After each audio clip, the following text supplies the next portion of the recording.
thing pe na leng hung ping chu thang ba na si e chun a chu ye mi ching a ma zong a zin te chun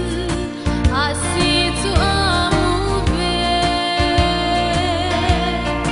ken zong chu a si em nung chu zui leng pakai pe na ko Bethlehem ei lu ding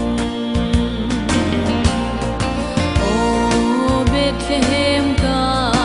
lun ma sang sia tang la ba ka chi ding sun a si em chun ei pui sing in te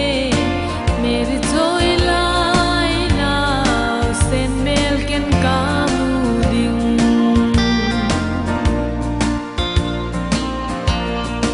ton salem kon pi em hoi chu ei ho ding im a hong kita man na gam thi ba na leng sa ho ban gam ko wa lo ding ki pa in sao te leng kha a hi dai le se hi ton so lang ei zin lo so hen o Bethlehem ka lun ma sang sia tang la ba ka chi ding sun a si em chun ei pui sing in te meri joy lai now sen mel ken ka mu ding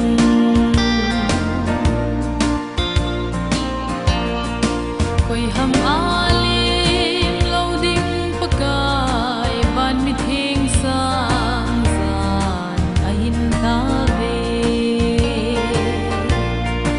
pakai ngai zin wang ko a hong tai kap in